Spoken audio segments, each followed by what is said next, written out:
Venkatachalam. I hope you all can see me. So a little bit about myself. I am actually a full-time employee at Procter& and Gamble. I also am a recruiter for Procter& and Gamble. I recruit at Carnegie Mellon University. I also recruit at University of Houston and with a lot of the California schools. And then the other thing is I work with the Asian Pacific American recruit at Procter& and Gamble. So I've been involved with SASE for quite a little while now. To give you all just a little bit of a preview of SASE, SASE, I'm sure most of you are already SASE who's new. SASE is the Society of Asian Scientists and Engineers. We have been an organization, we were founded in 2008. Since then, actually in the December 2007 is when we were founded, so we're a fairly new organization. The purpose of SASE was essentially to fulfill a niche that we thought wasn't a need that wasn't being met, basically. So a lot of you are probably familiar with other diversity, engineering, and science organizations like NSBE, National Society of Black Engineers, SHIP, Society of Hispanic Professional Engineers, and SWE, Society of Women Engineers. And SASE just sort of came in to fulfill that niche. We've grown a lot since then. SASE was originally started by one company, P&G, in 2007. Now, of course, we have many gold sponsors and dozens of silver sponsors, along with conference supporters. We had our last national conference in Baltimore. It was also our first national conference. We have another one in Baltimore this October. I hope to see some of you there. So a little bit about me personally. I'm a chemical engineer by training. I went to Carnegie Mellon University. I was a summer intern at P&G when SASE was just being founded, so SASE was actually part of my summer internship project. Since then, I graduated Carnegie Mellon. I actually went back to Carnegie Mellon and started the first chapter of SASE, so I've had the opportunity to be part of SASE both as a student and as a professional. Since then, I joined P&G full-time, and I've been part of the collegiate team at SASE. So that's a little bit about me. So the way this is going to get set up, first of all, this is the first time we're doing this, so you guys get to sort of be our guinea pigs. So the way this has been set up right now, you guys probably just see my face. I'm just doing this through a webcam. I'll be switching over to my presentation really quickly. You guys can ask questions anytime during the presentation. You can just do that either through the chat. However, since I'll be focused on the presentation, this sort of is a sub-screen. I may or may not, if I do see it, I'll answer it immediately. If not, we can definitely talk at the end of it when I'll be happy to answer any and all questions. Cool, so if there's no questions, let's get started. Also, the presentation, while I go through the presentation, I'm going to have this, the Google chat function on my right. So if you see me looking off to the right, that's just me checking to see if any of you have any questions, basically. Let's get started.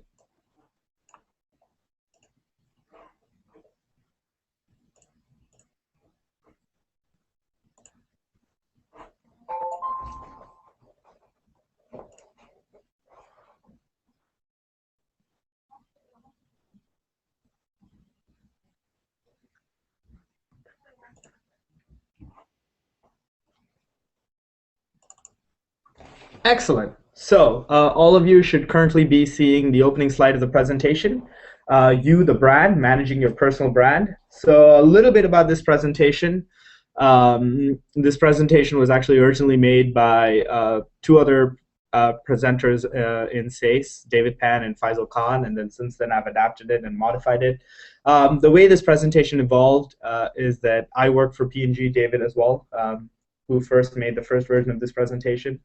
And P&G, as you know, is a brand building company. We currently sell over $80 billion of consumer products, everything from Tide to Downy, Crest, Joy, Gain, Dawn, Olay, Old Spice, Gillette, and many, many others.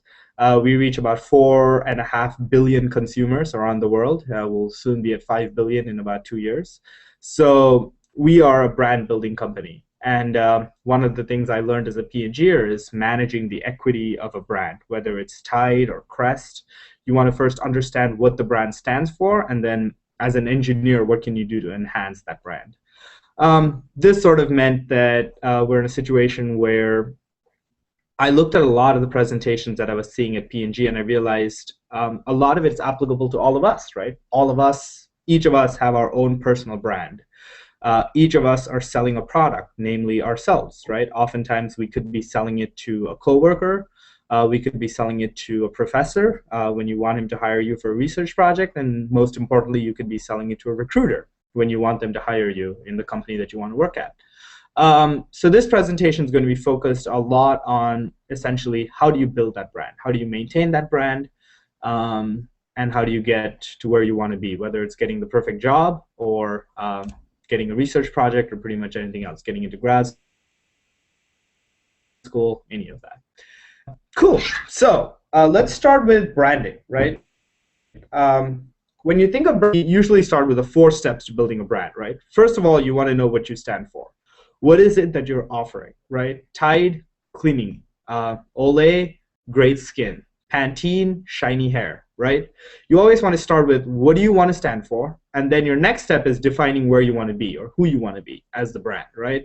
Tide, we want to be the biggest, most affordable cleaning detergent in North America for clothes, right? So that's a great example of how you want to, where you want to be finally. What's your vision for your brand? Once you understand where you want to be, then it comes down to keeping your image, defining and presenting the image that you want to present as part of that brand, and finally promoting yourself. Let's start with what's a brand. So this is actually a fairly interactive presentation. Unfortunately, the way we're set up right now, it doesn't enable us to interact a whole lot, but I'm just going to go through it anyway. When you think of what a brand is, let's first start with what a brand is not. Most people might think a brand is a logo, a tagline, an advertisement, or a product. None of these individually are a brand. They are all parts of a brand. They are all different facets of a brand. None of them is a brand, right? What a brand is a sum of everything. It's a sum of all of the experiences, the information, and the expectation that define the organization, right? Essentially, a brand is what is invoked within you when you think of the image, right? So basically, if I tell you Tide, or if I show you a bottle of Tide laundry detergent, the brand is what is invoked within you. If you think great cleaning, then that's the brand of Tide. If you think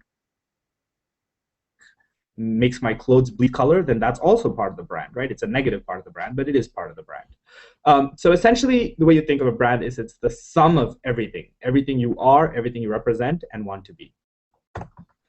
So why do brands matter, right? P&G spends billions on maintaining its brand. So what's important? Well, from a brand's perspective, the reason brands are really important, you can expand into new countries, new markets, you introduce new products or services. But most importantly, what it really comes down to is a brand builds loyalty, right? A brand will make people pay more for it. A brand will make people buy it, right? So people buy Tide because they expect that Tide will be great in cleaning their clothes. So what does this come down to when it comes to thinking of our own personal brands? The simple fact of the matter is the brand is what defines you when you're trying to sell yourself into any position or any function, right? So that's what your brand is about, your personal brand. So let's start by some of your favorite brands, right? What are some of the brands that you're really drawn to? So, and then more importantly, what are they doing right? So this is an example, some of my favorite brands, right? Apple, Coca-Cola, McDonald's, Starbucks. What are they doing right? They differentiate, right? They are always distinctive. When you see Starbucks, it's very distinctive from Joe's coffee shop around the corner. There are reasons why P&G has so many different brands, right? You might ask, why doesn't P&G, which sells both Gillette and Tide, just sell that as one brand, right? We could just say, hey, Procter & Gamble product, right? Procter & Gamble razor, Procter & Gamble laundry detergent. But in reality, that would not be nearly as effective. It's far more effective to sell just the brand. So Tide is for cleaning, so it's centered. They're relevant, right? You want the brand to evolve to stay relevant to your target audience. If you don't have relevance, your brand will go bankrupt. Loyalty, that's the big one, right? You have a brand advocate. People want to buy it. People want to go to McDonald's. There are people who will tell you, hey, are you hungry? Let's go to McDonald's today afternoon. That's a brand advocate. And finally, clarity, right? You are able to convey your beliefs and your values in a very clear and succinct way. The clear and succinct really matters, right? It shouldn't take you 2 hours to explain your brand. If it does, then it's too long. You should be able to explain your brand in a matter of seconds, if not less than a minute. And I bet if I asked any of you, you could explain any one of these brands in less than 10 seconds if I was about hamburgers. If I asked you what Coca-Cola was about, cola, soft drink, Starbucks, Mac, so on and so forth. I have differentiation in there again. I forgot to remove that, but yeah, basically. So the bottom line is a brand is all about expectations. It is about the expectation that you build in your customer. So when I buy Tide, I expect great cleaning. When I buy Coca-Cola, I expect a certain taste. And from your perspective, a brand is about the expectation that you give the recruiter. So for the rest of this presentation, I'm going to start talking more and more about your personal brand with respect to recruiters. Simply because I'm a recruiter, that's where my experience is coming from. That being said, keep in mind that this will apply to pretty much any situation you're in, whether it's applying to grad school, applying for a research project, or pretty much anything, even dating, right? That's a brand, that's a different kind of brand, but it's a brand nonetheless. From a recruiter's perspective, your brand is about creating a certain expectation. The people I hire into Procter & Gamble, I hire because I have an expectation that they will do something. Maybe I have an expectation that they will be technically brilliant and solve our most difficult problems. Maybe I have an expectation that they'll be a leader, that they'll be able to step up and take charge, lead change, or any one of the other expectations, right? So people buy a brand because of the expectation. So your job as somebody who's branding yourself is to create the right expectation in your target audience, in this case, the recruiter. So let's start with first defining what you stand for, right? As a brand, what do you stand for? When it comes to defining what you stand for, the easiest way to do this is first start by listing everything that you have to offer, right? Very often when it comes to a job that you want, there is a price of admission. The price of admission usually is education, certificates of training, or body of knowledge, right? Most of you go to your career fair at Syracuse. The price of admission there is the fact that you are either in the process or soon going to get a degree from Syracuse. So that's your price of admission. A lot of times GPA can be a price of admission, right? You might have to keep a GPA above 2.5 or 3.0 or 3.5 to apply to a certain type of company. Other prices of admission can be certain types of knowledge, right? If you want to be a chemical engineer, you got to know a lot of, chemical engineering. So that's the price of admission.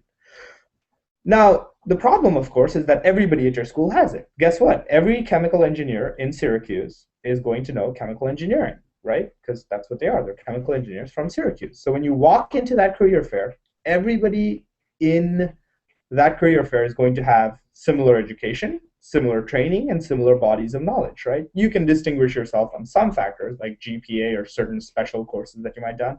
But in general, you guys are pretty much all in the same page. So when it comes to what sets your brand apart, it's characteristics. I think of them as leadership qualities, right? Because every company, we all want leaders. And what can set your brand apart from everybody else, the thousands of other people that are also part of your career fair at Syracuse, can be trustworthiness, empathy, collaboration, initiative, technical brilliance, things like that, right? Basically things that set you apart from everybody else. And that's something you really should focus on, is you really should be able to focus on what sets me apart from everybody else. Now, here's where it gets a little trickier. Let's say I go up to a recruiter and I say, hey, you know what? This is my education. This is everything I have. This is my resume. The reason you should hire me is I'm a great leader. Okay, that sounds good. We love leaders at P&G. Most companies look for people with some sort of leadership experience or people we think will make great leaders of the company someday. But what does that mean, right? Anybody can say that. And every one of those students could come to me and say, yes, I'm a great leader, I'm very trustworthy, I'm great at collaborating, and I take a lot of initiative, right? That's sort of meaningless. So the way I think of it is you need to give me your benefit and then you need to give me a reason to believe in that. So you can tell me the benefit of hiring you is that you are a great leader, you are a great collaborator, you're great at what you do, you're technically brilliant. But more than that, you need to tell me why that's true. Why should I believe that you're a great leader, that you're a great collaborator, or any one of those things? The benefit is the idea that you're trying to convey, right? That's the part of your brand. The benefit is me going, Tide is great at cleaning your clothes and will make your clothes look like new and smell great. That's a benefit. It's the idea that I'm trying to convey. The reason to believe is the reason you, as my target audience, should believe that benefit is real. So for Tide, it could be doing a market test, right? Showing people how well Tide works. It would be giving out a free sample and say, hey, take this home and try it, see how you like it, things like that. From your perspective, the benefit you're trying to convey could be any one of those qualities that a recruiter would want to hire you. And the reason to believe is you need to be able to tell me the story, an example, or proof that you have that benefit, that you bring to the table that quality that the recruiter wants. The combination of the benefit and the reason to believe is what is essentially what gets the consumer to buy, right? In this case, it gets the recruiter to hire you. So one of the things I would like all of you to do today is I would like you to think of your top 2 to 3 benefits, your strengths, right? This is going to be your strengths that'll make a recruiter want to hire you. So obviously, don't list golf in there, right? But think of what do you bring to the table that sets you apart. Once you've thought of those strengths, it could be leadership, it could be technical brilliance, it could be any one of those things. Once you've thought of those strengths, I want you to think of 3 to 5 examples that really demonstrate those strengths. So I want you to think of 3 to 5 situations in your life when that strength has really come across. If you say, my strength is I'm a great teammate, right? I'm great at working in teams and sorting through difficult situations. I want you to have a couple different examples where you are in a position when you have to work, when you were in a difficult team, when your teammates had certain issues, and you really came through. So that's an example that highlights the benefit, right? So you really want to think in terms of what examples do I have from my life that shows that I have these strengths, and then you want to make a story around it, right? So you want to have, going into the interview, almost a dozen different stories that highlights your top strengths. And that's pretty much how you ace the interview, right? The second thing I would like you to think of is once you understood what you have, what your strengths are, what your body, your education and all of that, your body of knowledge is. Once you understood exactly where you are right now, I want you to think of, define where you want to be or who you want to be in this case, right? So how do you want to get to creating the image that will enable a recruiter to go, this is the person I want over everybody else that I've interviewed today? So first of all, it comes down to your identity, right? You go to a brand building company like P&G and you ask them about how do you define the identity of a brand, they will say an identity is something that simulates meaningful perceptions about the values and the qualities you stand for. So your identity should be that if somebody thinks of your name, what do they think of? So if one of the identities that I, as a employee at Procter & Gamble, is trying to build is that I'm really helpful, if that's my identity, then the first thing that when my colleagues think of Sudarsan, the first thing they should think is he's helpful, right? So that's part of my identity. When they need help, they should think of approaching me. So that's how you create and define your identity. So one of the easiest ways you can define your identities are job fairs, right? So you all go to job fairs. A job fair is a perfect situation to define your identity, partly because the recruiter has no idea who you are. He's just seeing you for the first time. So it's pretty much up to you to define your identity right there.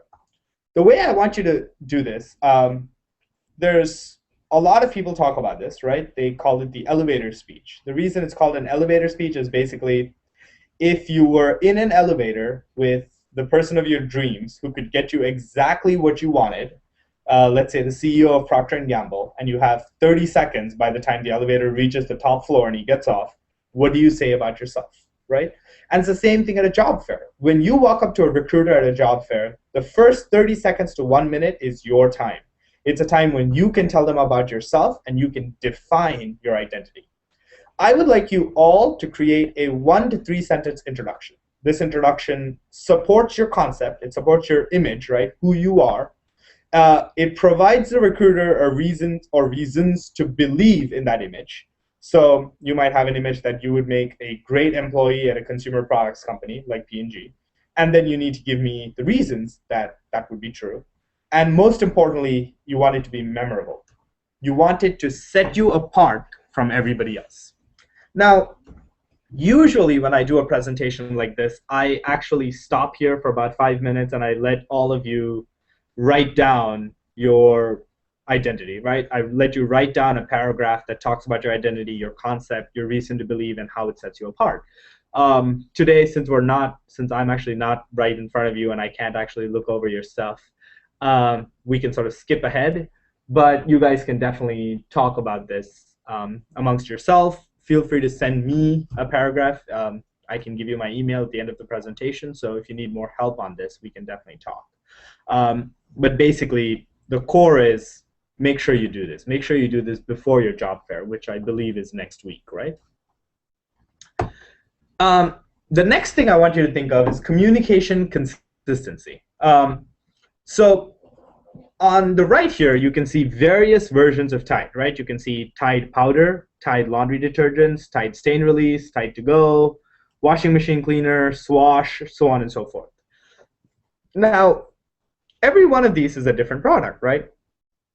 Obviously, Tide laundry, liquid laundry is different from Tide powder, is different from stain release, so on and so forth. But they all send out the same image. This is really important. All of these send out the same image. It conveys the same vision in my mind when I think of Tide, which is great cleaning, right? In the same way, one of the things you should do is you should be able to talk to multiple recruiters from your target company, but project the same image. You always want to project the same image. You don't want, so one of the mistakes that I see often when I go with P&G, we usually have 5 or 6 different recruiters at whatever target school we go to.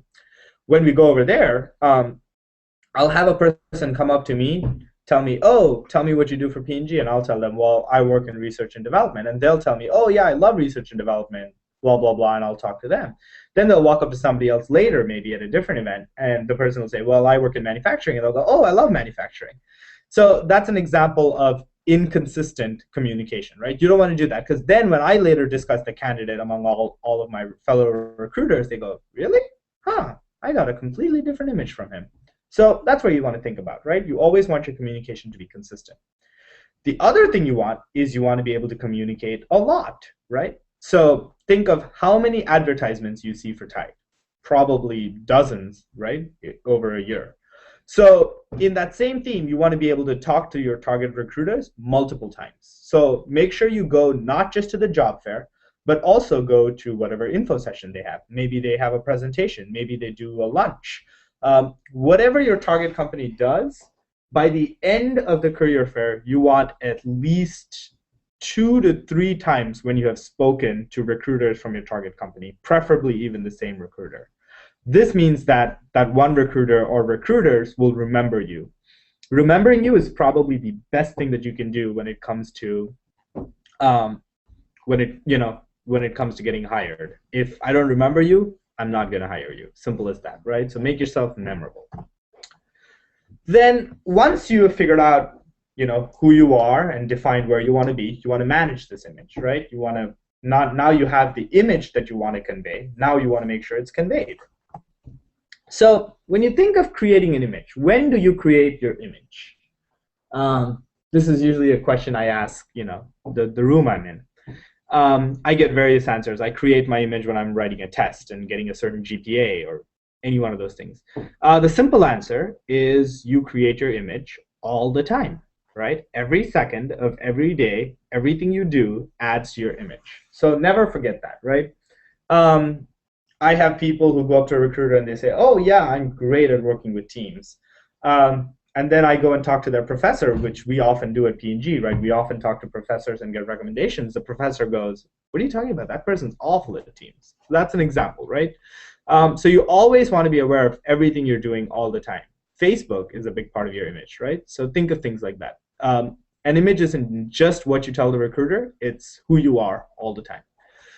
So I want all of you to think of your image, right? I want you to think of what projects you're part of, what classes you take, and what recommendations you would get. If you walked up to all of your professors, what would they say about you? If I walked up to all of your professors trying to recruit you, what would they tell me about you? Would they say you're studious, you're hardworking, you're brilliant, you're collaborative, you're a leader, or would they say things like you're difficult to work with, you're lazy? You want to think of what's your image, what's one area. One of the things I would like all of you to, if you all have notebooks, you could take this out and think about this. What's one area in your image that's perfect, right? What's one area that's a real strength of yours, that's something you have done very well, and then one area that needs improvement, right? Think of one area that you perhaps could polish your image a little bit better. In fact, I'll take a step back here and say, I would like you to think of not just one area that you're good at, but try to think of multiple areas, 2, 3, 4 areas that you do really well in, and one area that needs improvement. Then I would like you to write down what you're going to do. What you're going to do to leverage your strength, things that you do really well. How are you going to use that even more to get a job or get into grad school or whatever you want to do? And then the one area that needs improvement, how are you going to improve it? So I would like all of you to think about this and write that down. Managing your image, right? This is really, really important. I had somebody tell me this. When you, the CEO of, I forgot who this was. I want to say it was the CEO of Zappos, actually. Whenever a new employee used to start in his organization, he would sit them down for lunch, right? And then during lunch, he would ask them the difference between a perception and a misperception. So what is the difference between perception and misperception? If any of the people who he was having lunch with would start then debating with him on the difference between perception and misperception, he would very calmly take the check, pay it, and leave the lunch. The person has failed. The correct answer, of course, is that there is no difference between perception and misperception, right? When it comes to managing your image, always remember that. It doesn't matter if the perception of you is right or wrong, it is how you are perceived. It doesn't matter how you intend to be perceived, that is how you're perceived. This gives a good example of how different people might perceive the same project, right? The key here is the difference between how you see yourself and how everybody else sees you. The words here are really, really small, so it might be a little hard for you guys to see, but basically the first picture on the top left is how the consumer explained the project. Going down the row, the second picture is how the project leader understood it. The third picture is how the analyst designed it. The fourth picture is how the programmer wrote it, the certain project. The fifth picture is how the business consultant described it. The sixth picture, the one on the bottom left, is how the project was documented. The seventh picture is what the operations people installed. The eighth picture is what the consumer was billed for. The ninth picture is how it was supported, and the last picture is what the consumer really wanted. So that gives you a great example of the difference between image and reality, right? So when you think of keeping up your image, right? When you think of something like P&G, a lot of what we do with image consists of packaging, right? It could consist of how you want to package it, how do you want to advertise it. So when you think of the packaging rules in your function, how do you package yourself, right? That's part of your image. How do you dress? How do you present ideas? In a career fair, do you come off as professional? It can even be much more subtle things when it comes to your image. How do you stand in front of a recruiter? Do you slouch? Do you come off as attentive and interested, or do you come bored or tired? Think of all of these things when you think of your image, right? When you go into a career fair, most of you guys should be wearing, almost all you guys, I think, depending on the company you're recruiting for, should be wearing suits. because that presents a certain image, right? And as I said before, every interaction that you have adds to that image, whether it's a professor, a recruiter, a coworker, or a friend. And then once you have a brand, the brand is going to get audited, right? So what would an audit say about you? If you went up to somebody and said, hey, my name is Jake, and then I went and Googled you, what would I find? If I went on LinkedIn, if I went on Facebook, these are all part of your image, and I cannot stress this enough. You can talk a lot about whether or not it's fair for recruiters to look into Facebook or LinkedIn. I personally don't, but there are some recruiters who do. But that doesn't matter. What matters is that it is part of your image. Everything on the internet is part of your image. So if you have some very embarrassing picture on Facebook, that becomes part of your image. A recruiter could potentially look at it, right? Same goes for LinkedIn, same goes for Google. So it's something you want to think about. This was something I didn't realize all the way into my junior year in college, but when I Googled my name, funnily enough, one of the first things that came up on Google was some random comment that I had made on some website when I was 13. The comment was pretty immature. The date on the comment was hidden, so most people would probably read that comment and go, huh, that's what Sudarsan said. So that's a great example of a really bad audit, right? And it didn't even occur to me, but it was true. Now, if you Google my name, hopefully stuff that comes up is all good. But that's basically very important for all of you to understand, is what your audit says about you. So make sure your Facebook is clean. Make sure that you have the right things up there, that you have the right privacy settings. And just remember, anything that goes on the internet is forever. So you want to be very careful when you put up things on Facebook or Google. Lastly, let's say you've done everything right? You know what you stand for, you've defined your image, and you've managed your image. Now it comes down to promoting yourself. How do you promote yourself? The easiest tool to promote yourself is a resume, right? You get to write a resume, and you get to give it to a whole bunch of people, and they look at the resume. And above all, a resume is about promotion. It's about promoting who you are. So let's talk about the purpose of a resume. This is where I usually ask people, what's the purpose of a resume? The wrong answer is that the purpose of a resume is to get you hired. That's wrong.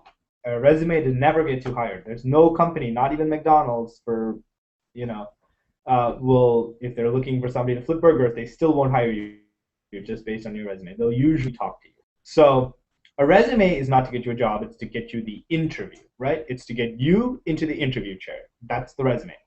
What is a resume? It's basically an advertisement, right? It's an advertisement of you. You're basically advertising yourself. You're saying, hey, look at me. This is everything that I bring to the table. It's a promotion of who you are, right? An advertisement for Tide is promoting the brand, Tide. A resume, you're promoting yourself. And above all, it should outline the benefits that you deliver, right? It should outline what you bring to the table, the core of your brand. Facts. How long do you think most employers take to scan a resume? If you said anything above a minute, you're probably wrong. On average, most employers spend about 15 to 60 seconds on a resume. 15 to 60 seconds. So this is really important. When I go recruiting to Carnegie Mellon over an average of 1 to 2 days, I will get about 200 resumes for 5 interview slots. Guess what? I'm not spending 20 minutes on every resume, because 200 resumes multiplied by 20 minutes is a whole lot of my time. I'm going to scan through every resume, and I'm going to need 60 seconds. So that's really important. So a couple things. Don't put crap on your resume. Don't put stuff in there that's not important, stuff that doesn't really matter, stuff that doesn't really exemplify your brand. That's really important. The other thing is focus the really important stuff on top and bottom of the resume. I don't know if you guys have heard of the primacy latency principle. It basically states that the human mind tends to pay the most attention to what comes first and what comes last. So those two should really bring out the best of who you are. So usually people put their college education first, their GPA, things like that is a great idea. And last, they usually put their key accomplishments, their key, recognitions that they've received. That's also a good idea. And the last point is an employer will spend more time on the resume if they already know who you are. If I can remember your face, remember your name, remember your interest, remember who you are, I will spend more than 15 seconds on your resume because I'm already interested in you, so I'll spend more time reading about you. So always remember this, is make sure even before, if possible, even before the employer reads your resume, he should already know your name. And this is definitely possible in the job fair, right? In that kind of a setting, you need to make sure they remember you. So later on that evening, the next week, when they read all those resumes, they need to remember who you are.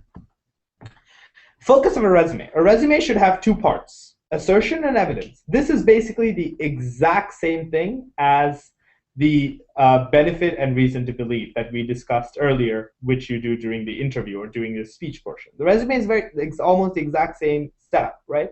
First is the assertion. The assertion should be what abilities, qualities, or talents that come into, that come into your brand. And the evidence is, what evidence do I have that the assertion is true, right?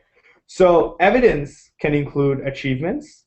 Always keep your evidence very specific. It should have numbers, impact. It should be specifically what did you achieve. And make sure there's at least one or two things on your resume that talk about how good a leader you are. This is really important. The reason I bring this up is a resume is not, I repeat, not a catalog of where have I worked. A resume is a catalog of what have I accomplished. I'll repeat that one more time. It is not where have I worked. It is what have I accomplished. If you have your resume and you have work experience and you have 3 different paragraphs about I worked at P&G, I worked at this, I worked at this, that doesn't matter much. If you have sub-bullet points really talking about what you achieved for P&G, what did you do when you were at P&G? Maybe you helped save $50,000 for the company through a project. Maybe you implemented a $500,000 project. Maybe you streamlined a process. Maybe you improved a certain function. A resume has to be driven by achievements. And make sure your achievements are as specific as possible. Always talk numbers, right? It's always more powerful to say, I joined, if you were to say, I joined the SASE club as a president and I increased our fundraising. Fine, that's a pretty general sort of statement.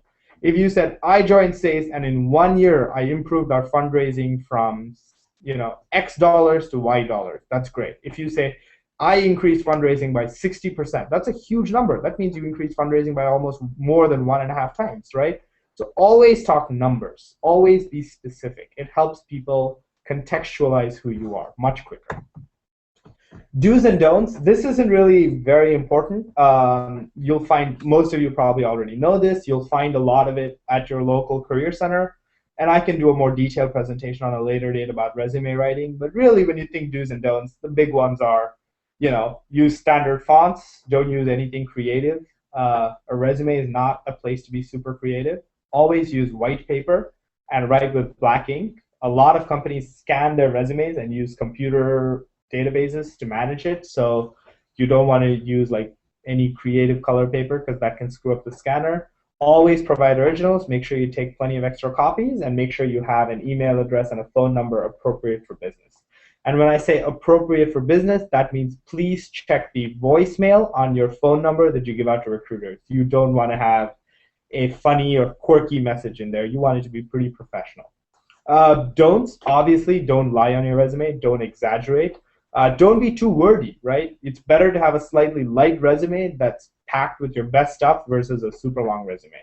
If you guys are undergraduates or even master's students, none of you should have a resume over 1 page. It should only be 1 page. If you're a PhD or an experienced hire, then you can go over 1 page. But if you're an undergrad, seriously, keep it under 1 page. Don't state your personal data. Don't talk physical appearance, marital status. None of this is relevant to the interviewer. The other big thing, don't talk about salary history or requirements. Really, bad idea. Don't use fillers. Don't take up space just to take up space because you feel a resume has to be filled up. And more relevantly, don't use your resume as an information dump, right? It's not just, hey, I did this, I did this, I did this. Don't put all of it in there.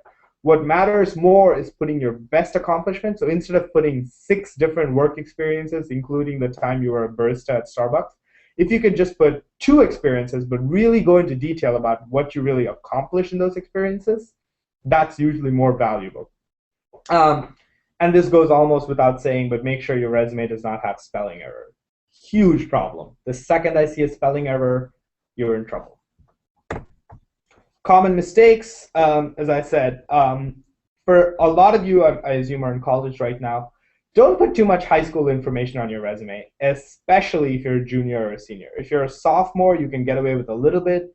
And of course, if you're a freshman, that's not a problem. High school is all you have right now. You just joined college. That's okay. But especially if you're a junior or senior, you should not have high school information. High school gets you into college. Your college experiences are what get you the job. Common or irrelevant information.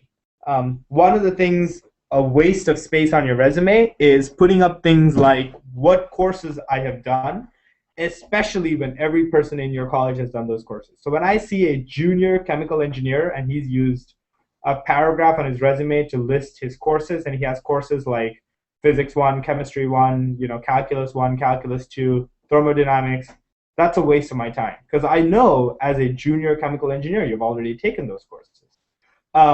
More relevantly, it goes back to the 15-second rule that I told you about. If your interviewer is spending 15 seconds reading your resume, you don't want to waste 5 of those seconds listing something that does not distinguish yourself.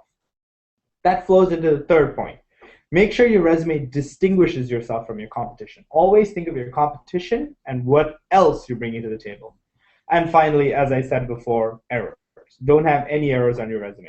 Please have somebody else proofread your resume. I don't care how good you think you are. You may be the best proofreader ever. You should at least have 2 other people proofread your resume other than yourself. The reason is if you make a mistake, it might be very easy to keep reading it and going over it, but make sure you distinguish yourself. Make sure you have somebody else read it. Finally, customization of your resume. This is the tricky one, right? Most of you guys might apply to dozens of companies, maybe even hundreds, right? You might apply to a whole bunch of companies. And it's very hard for you to create a separate resume for every company, right? That's going to be ideal. You want your resume to perfectly fit the job, but at the same time, you can't make 100 different resumes. The way I usually do this is think about having a couple different resumes, maybe 2 or 3 or 4 resumes. Each resume is targeted to a certain type of job. So let's say you're a chemical engineer and you want to apply to ExxonMobil for the oil, right? Petrochemical industry, and you also want to apply to the consumer products industry. Consumer products industries will, of course, look for something slightly different than what a petrochemical industry might. So if these are your 2 main groups of companies, have 2 different resumes, right? And then one resume can go to Exxon, BP, Shell, all of the petrochemical companies that you want to recruit with. And the other resume goes towards P&G, Unilever, Johnson & Johnson, and all of the consumer products companies that you're interested in. So this is a good way to do it. The other thing is a cover letter. Cover letters can be very powerful because it allows you to specifically focus on why you would be a good fit for that particular company or position. The key of the cover letter is making sure you're able to demonstrate passion for that position, that job. When you're writing a cover letter, again, I tend not to, if you're recruiting with 20 companies, 30 companies, you can't really write 30 letters. I understand that can be difficult. But try to write it for your best jobs. If you have 3 sort of companies that you absolutely would love to work for, write it for those top 3 companies. Also, cover letters should be very specific to the company. Do not write a general cover letter. That's kind of useless. Make sure your cover letter focuses specifically on the job you want and why you're a good fit for it. Lastly, let's talk about promoting yourself, right? Once you've figured everything out, obviously the resume is part of this promotion. We've talked the resume. What else can you do on promoting yourself? First of all, advertising, right? Advertising, the way you think of it, advertising is what you say about yourself, and this message is crafted and controlled by you, right? So this is everything we spoke today. Job fair, resume writing, it's all advertising, right? You're crafting the message and you're talking about it. The second part is endorsement. Endorsement is what other people say about you, right? So it could be your professor, it could be your lab partner, It could be somebody you worked with. It could be somebody you worked for, your manager from your internship. These are all people who can endorse you. These are influential people. They might be able to help you get another job. Your manager at your last internship might know another manager who might be looking for somebody like you, right? So these are endorsements. Endorsement is not a message you craft. It is a product of the image that you have, a product of what you do for other people, basically. And never forget that who you know can be as important as what you know. That's the importance of networking, right? Make sure you network. Whenever there's a social event, a company has pizza, an info session, something like that, make sure you go to it. And finally, word of mouth. This goes back to what I said earlier, right, about your image being very important, because you never know who's observing you, and you never know how that particular person might be able to help you out. So always think of word of mouth as well. What gets said about you, even by somebody you may have never met, right? A lot of times word of mouth works by, you may know somebody, he recommends you to somebody else, and that somebody else recommends you to a third person who can then get you the job you want. So always be cognizant about what you're doing to everybody around you. The way I think of this as sort of three things, right? I think of this as my A team and my B team, right? So my A team is people that I think are really important. So these are the people who will write me a recommendation if I want to go to grad school. These are the people who will, my professors who will walk up to a recruiter and say, you know what, I know this person, he's really good. Your A team are people who are very influential and who have a wide network of their own. This is really important because as college students, a lot of you may not have a great network, but a lot of your professors, your lab assistants, people like that may have extremely wide networks. They may know a lot of recruiters, people who are alumni from your school, who are former students. So identify your A team, and these are the people you want to really spend time with. You may want to do a research project with your professor. Go to office hours, things like that. Your B list is people who are not significant at this second, but who could be useful in the future. It could be something like your lab partner, right? Your classmates. People who, while in a direct way, may not be able to influence you getting a job, but who are certainly important part of your image, who are certainly a significant part of your image. And then finally, there's the whole world, right? Everybody else, all the interactions that you do on a daily basis.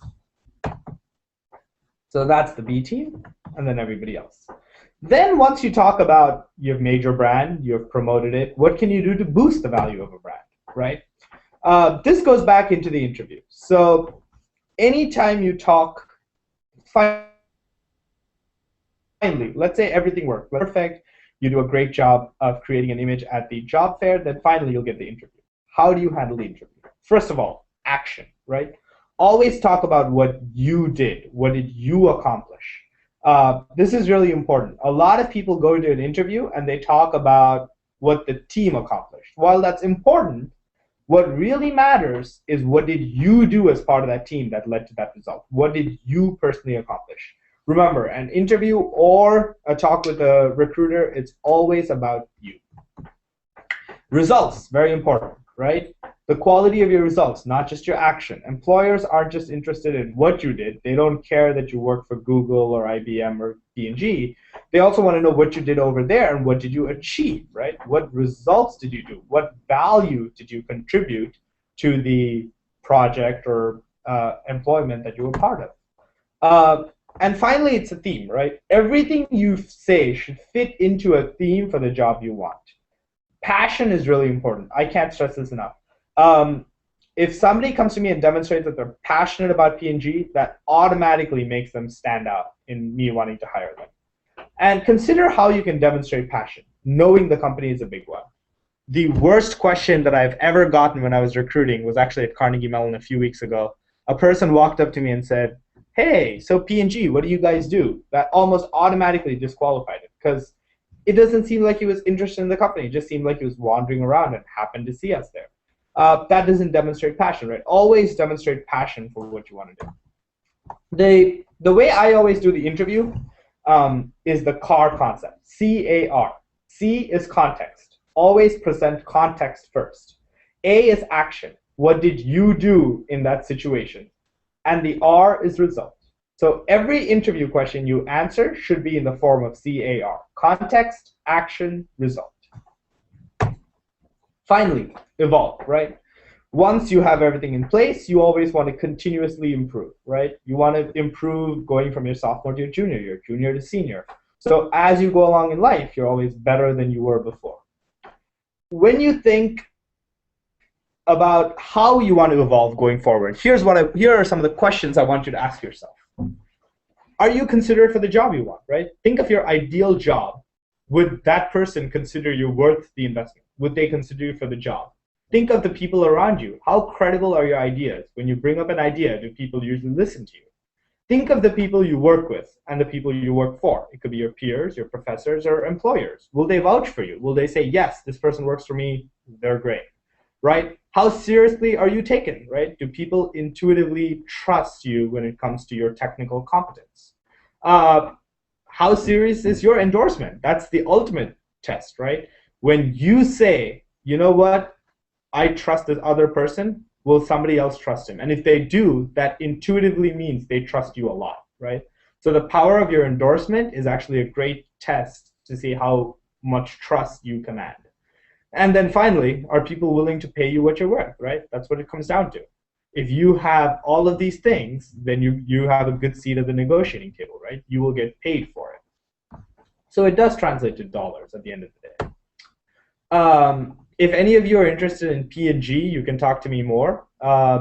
Experiencepg.com is our recruiting website. Don't worry about the Facebook page. That's not relevant. Just go to experiencepg.com. You can upload your resume there.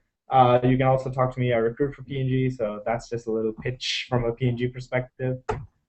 Thank you. That's pretty much my presentation. I hope you all liked it, and I'm now open to questions. Jake, are you on? How do we do questions? Are we doing it through the chat? Yeah, Jake, I see the chat.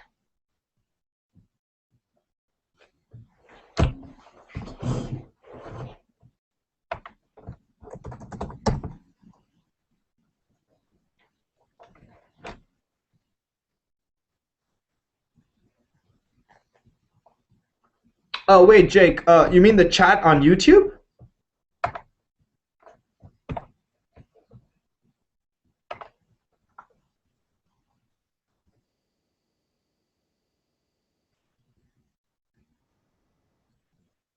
Okay, I don't have it up yet.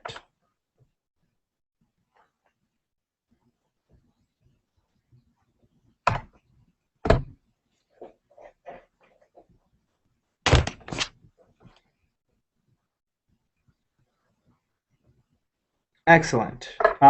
Cool. Let's talk questions.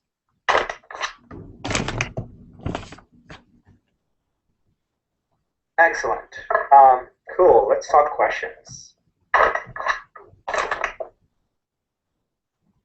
I'm just reading the chat right now.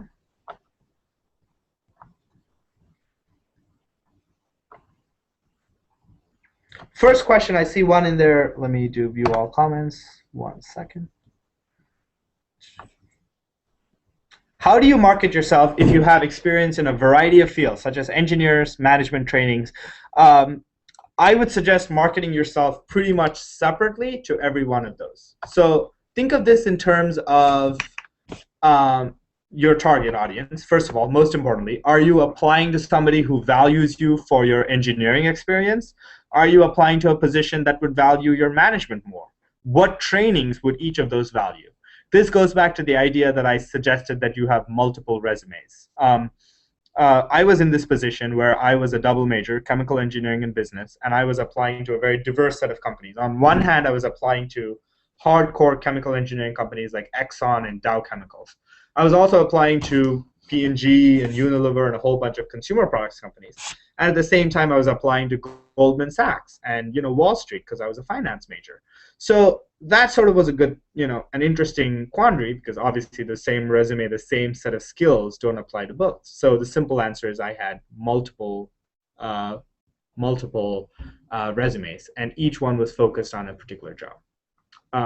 So I'm going to answer these questions, and and feel free to ask, if there's a follow-up question, feel free to put it on YouTube chat so I have it up here so I can see it. Second question, if a job application asks for salary history or anticipated salary, how do you answer? It's pretty rare. In cases where they do ask for anticipated salary, I just put a very broad range. Uh, in general, unless the job specifically requires me to talk about what salary I want from it, I usually don't discuss it. That being said, if an interviewer asks you, there's nothing wrong with being honest. Give a broad range, but there's nothing wrong with being honest. If they ask for it, then it's not a negative for you to give it, obviously. But if they don't ask for it, then you don't need to volunteer, hey, I want to be paid so much, right? It's not necessary at the stage of when you're giving a resume. Usually once you go farther along during the interviews, then it starts becoming a little more relevant. But when you're talking resumes, never put desired resume. What job are you applying for, and what is relevant to the job is what you should list on your resume. Example, I'm a world champion, but I'm applying for engineering. Should I list it? No. Oh, Khan. Okay, that's your answer. Cool. Yes, the video will be available after the event. Yeah, and Khan also puts, that's a great answer, Khan. I saw somebody said put negotiable if allowed. Do your research and see what the average salary is, or you can put the average. That's a great, yeah, that's another way you can do that very well.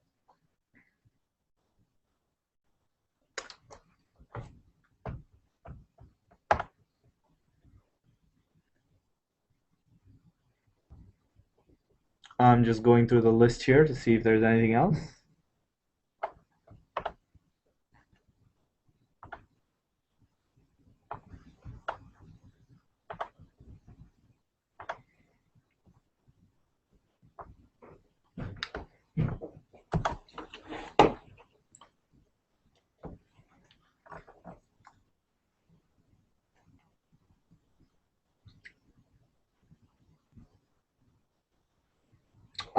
Yeah, I think I got everything. So, do you guys have any other questions?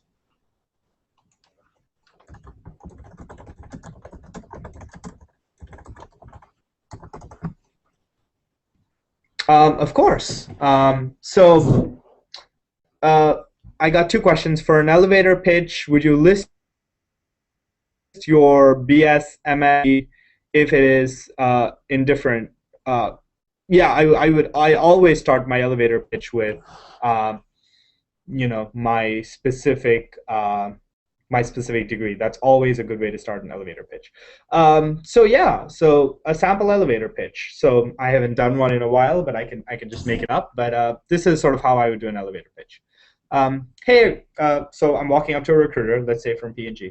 Hi, my name is Sudarsan. I'm very interested in Procter & Gamble. So a little bit about me. I am a junior chemical engineer from Carnegie Mellon. I have a GPA of 3.7. I'm also doing a dual degree in business administration with a focus in finance. My primary major, of course, being chemical engineering. I'm very interested in a chemical engineering position at Procter & Gamble. So a little bit about me. I really enjoy technical challenges. I tend to be a very hands-on person, so I really enjoy having a situation where I can contribute technically, and a place where I have the chance to work with my hands a lot. Some of the other things about me, I like to think of myself as a leader. I am the president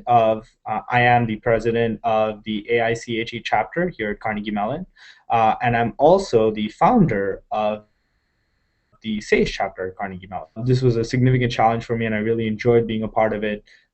So I'm very passionate about that. Some of my personal passions, I really enjoy working in teams, and I enjoy working with multinational companies. I really like the feeling that the work I'm doing is able to impact a broad group of people.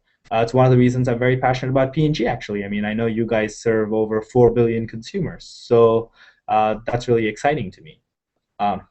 End of pitch. So that gives you a good idea of a sample pitch, right? It started with my price of entry. It spoke about my education, my GPA, my major. It then moved into what separated me from other people. It spoke about my leadership qualities or my technical passion or something like that. And then the last part of it pushed my passion for Procter & Gamble, right? It spoke about why I want to work for P&G or what excited me about P&G. So that can be a sample for an elevator pitch.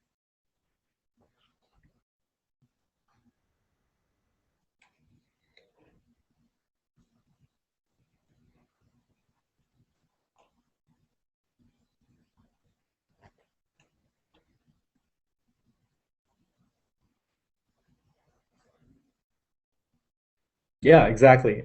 Khan just said, for those of you reading the comments, be specific. Um, that's really important. Trust me. The easiest way to demonstrate passion for a company, as Khan is saying, is to show that you know the company, that you've already looked it up. It's not very hard. One of the things I would like all of you to do is for your 20 top companies, 10 or 20 top companies that you're applying for at your career fair, I want you to spend 10 minutes on each company reading about them. I want you to know what products they make, what markets they serve. And from that, I want you to be able to create 10 to 20 seconds, maybe even a minute, on why you want to work for that company. Um, and when you make that relevant to that specific job or company, it's the easiest way to get somebody's interest.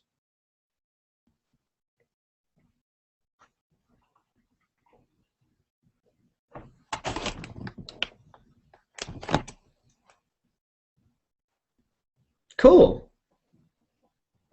Any other questions?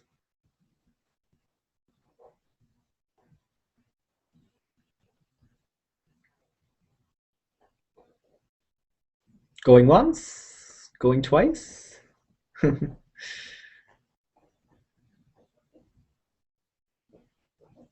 Yeah, well, I guess that's the questions we have for now. I'm in the comments section. I'm actually going to um, I'm actually going to hold on one second.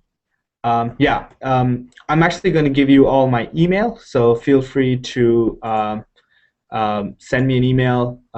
One second, I'm just trying to put this up. Let's see if this works.